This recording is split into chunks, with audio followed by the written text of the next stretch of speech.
そしたら会えるかもしれない。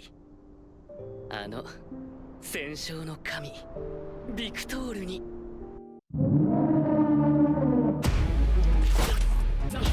なんて聞く。 Ora, parece que tivemos a aparição do Super Saiyajin 3 nesse episódio.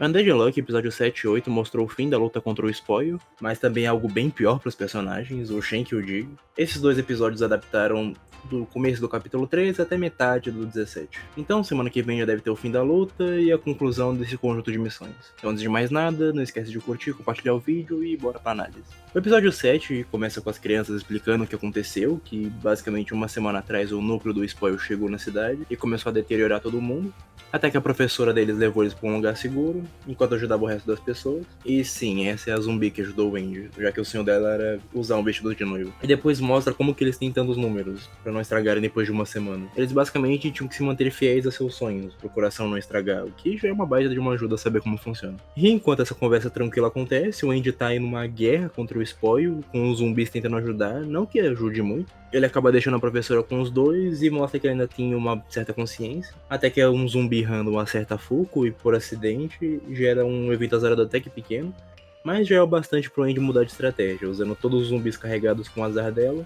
Eles vão acabar virando bombas para matar o Spoil. A primeira acaba sendo a professora, com ela correndo num campo de girassóis, que estão bem presentes no episódio. Já tinha ficado triste no mangá com a morte dela, mas agora com esse extra e a trilha sonora ficou bem mais triste. No fim, o Spoil acaba explodindo várias vezes, e pra não acabar morrendo, ele absorve todos os zumbis que sobraram e entra na fase 2. Sim, os humanos ainda conseguem entrar na fase 2, pra ficarem mais fortes. E ele simplesmente agora tem um laser que desintegra tudo que toca. Se não fosse o Shen, ele morreu bem fácil. E além disso, ele ainda tem um escudo em volta que estraga qualquer ser vivo que chegue perto. Ainda mais que ele consegue apodrecer mais rápido que a regeneração do índio. Depois disso, o Shen vaza pra pegar alguma coisa e o Spoil bate um papo com a Fuko, que o mundo era bem ruim antes da regra dele ser adicionado, já que ele é uma regra necessária pra vida. E se for parar pra pensar, a maioria das regras não são um problema. O ruim são os Zumas que acabam matando um monte de gente. Mas a ameaça não tem efeito na Fuko, já que ela consegue subir o computador ela mesma. E o Shen volta com o seu artefato e o sonho de ser o maior de toda a criação. Depois disso, a primeira metade do episódio 8 é basicamente o Shen humilhando o Spoil, já que como ele não pode chegar perto, ele usa o artefato, que é esse bastão que pode esticar e encolher à vontade.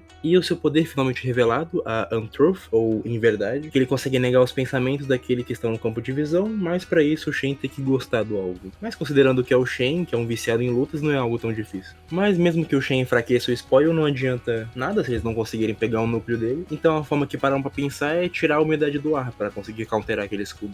Mas o azar da Fuko acaba não dando certo, o que leva a Fuko a ter a ideia de lançar ele no espaço, já que não tem como estragar alguma coisa lá. Então o Andy acaba tirando a placa de metal, enquanto o artefato lança os dois pro espaço. E é aí que entra o Homem, Conquistador Divino Victor, que é mais uma outra personalidade do que as próprias memórias do Andy que estariam seladas. Que além de regenerar bem mais rápido, ele consegue fazer meio que clones das partes cortadas, mesmo que não duram muito, elas já destroem o Spoil.